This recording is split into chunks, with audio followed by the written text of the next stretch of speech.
بسم اللہ الرحمن الرحیم صلی اللہ علی حبیبہ سیدنا و مولانا محمد وعلی آلہ وصحبہ وبارک وسلم۔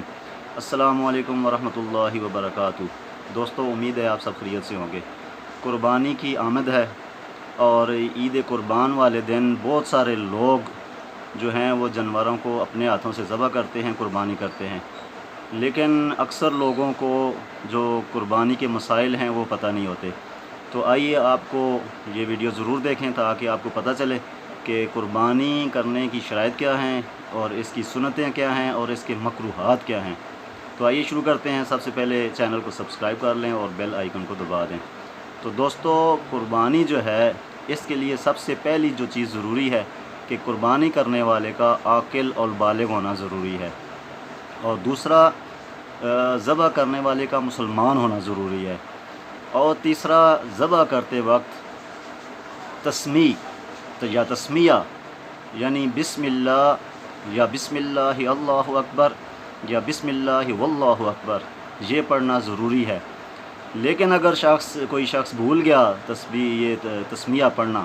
تو پھر بھی جانور حلال ہو جاتا ہے، لیکن اگر کوئی شخص جان بوجھ کر یہ تکبیر نہ پڑھے تو وہ جانور حرام ہو جائے گا۔ اس کے علاوہ ذبح کرتے وقت چھری یا چاقو کا تیز ہونا بھی بہت ضروری ہے، اور جانور کی 4 رگیں ہوتی ہیں گردن میں سے جو گزر رہی ہوتی ہیں،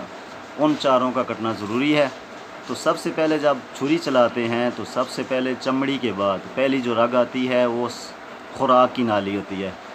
اس کے بعد دوسری جو ہوتی ہے وہ سانس کی نالی ہوتی ہے، اور اس کے بعد 2 سائیڈوں پہ رگیں ہوتی ہیں جو خون کو دماغ تک سپلائی کرتی ہیں۔ تو ان چاروں کا کٹنا ضروری ہے، لیکن اگر ان میں سے 3 بھی کٹ جائیں تو جانور حلال ہو جاتا ہے، لیکن اگر 3 سے کم کٹی تو وہ جانور حرام ہو جائے گا۔ یہ تو ہو گئی اس کی شرائط۔ اب اس کا سنت طریقہ کیا ہے، آئیے یہ بھی دیکھ لیتے ہیں۔ جانور کو ذبح کرتے وقت قبلہ رو اس کا منہ کرنا، اور اس کے بعد ذبح کرنے والے کا قبلہ کی طرف منہ ہونا، یہ سنت ہے۔ بکری یا گائے ہو تو اس کو چھری کے ساتھ ذبح کرنا، یہ سنت ہے، اور اگر اونٹ ہو تو اس کو نہر کرنا، یعنی چھرا اس کی گردن میں گھوم کر جو خون نکالا جاتا ہے اس کو نہر کرنا کہتے ہیں، یہ سنت ہے۔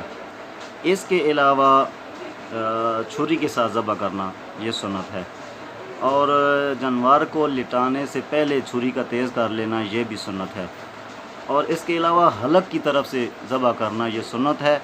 اگر گردن سے بھی کریں گے تو جانور کی وہ 4 رگیں کٹ جائیں حلال ہو جائے گا، لیکن وہ مکروہ ہے، اور حلق سے نیچے کی طرف سے چھری کے ساتھ ذبح کرنا یہ سنت ہے۔ اب چلتے ہیں مکروہات کی طرف۔ تو جانور کا منہ قبلے کی طرف نہ کرنا یہ مکروہ عمل ہے، یا پھر بکری یا گائے کو نہر کر دیں اور اونٹ کو ذبح کر دیں، یہ بھی مکروہ ہے، اور جانور کے سامنے چھری تیز کرنا یہ بھی مکروہ عمل ہے، اور پھر ایک جانور کے سامنے دوسرے جانور کو ذبح کرنا یہ بھی مکروہ عمل ہے،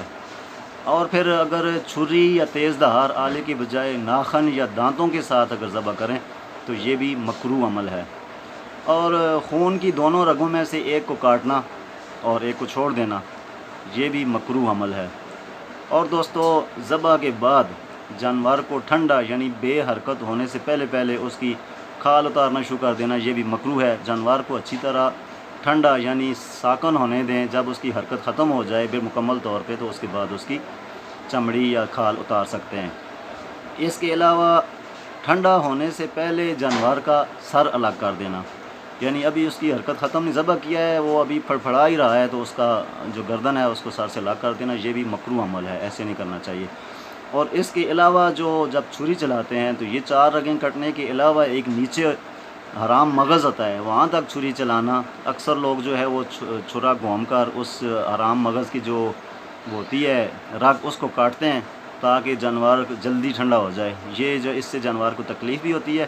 اور دوسری بات یہ ہے کہ وہ جانور کے دماغ کا اس کے جسم سے جو تعلق ہوتا ہے وہ ختم ہو جاتا ہے، جس کی وجہ سے جانور کے جسم سے جو خون ہوتا ہے جو کہ ہماری صحت کے لیے مضر صحت ہے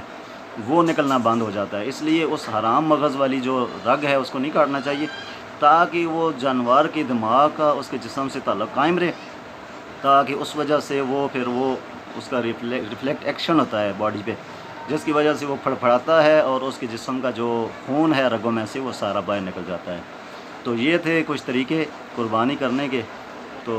ان کو مد نظر رکھ کر قربانی کا جانور ذبح کیا جائے۔ اللہ تعالی ہمیں صحیح طرح قربانی کرنے کی توفیق عطا فرمائے اور ہماری قربانیوں کو اپنی بارگاہ میں قبول فرمائے۔ السلام علیکم ورحمۃ اللہ وبرکاتہ۔